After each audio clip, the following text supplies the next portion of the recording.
Welcome friends. இன்றைக்கி நம்ம கிட்ஸுக்கு ஈவினிங் டைம் ஸ்நாக்காக செய்யக்கூடிய இந்த பாசி பருப்பு ஃப்ரை தான் பார்க்க போகிறோம். இது ரொம்பவே கிறிஸ்பியாக இருக்குங்க, ஈஸியாகவும் செய்யலாம், ரொம்ப டேஸ்டியாக இருக்கும், குழந்தைங்க ரொம்ப விரும்பி சாப்பிடுவாங்க. இதை எப்படி ரெடி பண்ணலான்னு பார்க்கலாம் வாங்க. என்னோடய வீடியோஸ் உங்களுக்கு பிடிச்சிருந்தா சப்ஸ்கிரைப் பண்ணுங்கள், பக்கத்தில் இருக்கிற பெல் ஐக்கான் ப்ரெஸ் பண்ணுங்கள். நான் அப்டேட் பண்ணுற வீடியோஸ் உங்களை வந்து சேரும்.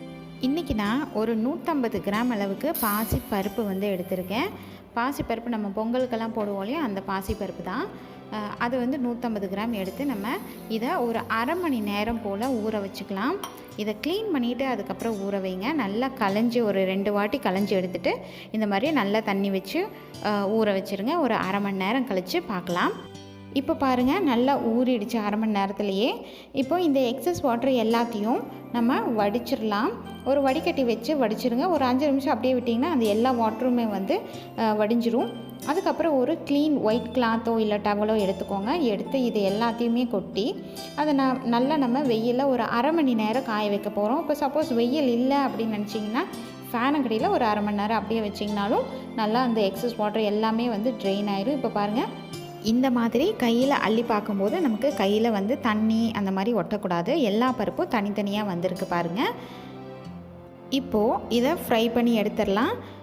கடாய் அடுப்பில் வச்சு தேவையான அளவு குக்கிங் ஆயில் வந்து சேர்த்துக்கோங்க. இந்த கடாயை நான் லைட்டாக வந்து சாய்ச்சி வச்சுருக்கேன். ஏன்னா ஸ்டீல் ஸ்டெய்னரில் தான் அந்த பாசி பருப்பை வந்து போட்டு நம்ம ஃப்ரை பண்ண போகிறோம். ஸோ உள்ளே வைக்கும்போது நமக்கு இதுதான் கொஞ்சம் ட்விஸ்ட் பண்ணி வச்சோன்னா தான் நமக்கு உள்ளே வைக்க முடியும் அந்த ஸ்ட்ரெயினரை. ஸோ இந்த மாதிரி ஃப்ரை பண்ணிங்கன்னா எண்ணெயும் வந்து அதிகமாக தேவைப்படாது. இப்போ பாருங்கள், நல்லா ஃப்ரை ஆகிட்டு இருக்குது. அடிக்கடி வந்து இந்த மாதிரி ஷேக் பண்ணி விட்டிங்கன்னா எல்லா பருப்புமே ஈவனாக வந்து குக் ஆகும். இப்போ பாருங்கள், பபிள் வந்து அடங்கிருச்சு அப்படின்னா நமக்கு சரியாக ஃப்ரை ஆகிடுச்சு அப்படின்னு அர்த்தம். நல்லா கோல்டன் ப்ரௌனாகவும் வந்திருக்கு, நல்லா கிறிஸ்பியாகவும் வந்திருக்கு. இப்போ நான் எடுத்து வச்சுருந்த இந்த 150 கிராமை 3 தடவையாக போட்டு இந்த மாதிரி ஃப்ரை பண்ணி வச்சுருக்கேன். இதை எல்லாத்தையும் நம்ம ஒரு பவுலில் போட்டு தேவையான அளவு சால்ட்டு வந்து சேர்த்துக்கலாம். சால்ட்டு சேர்த்துட்டு கொஞ்சமாக மிளகாய்த்தூள் டேஸ்ட்டுக்கு சேர்த்துக்கலாம். நான் இப்போ ஒரு பிஞ்ச் அளவுக்கு சேர்க்குறேன். அதிகமாக காரம் இல்லாத அளவுக்கு உங்கள் காரத்துக்கு தகுந்த மாதிரி சேர்த்து நீங்கள் டேஸ்ட் பண்ணலாம். இப்போ பாருங்கள், சூப்பரான கிறிஸ்பியான பாசி பருப்பு ஃப்ரை நமக்கு ரெடி ஆயிடுச்சு.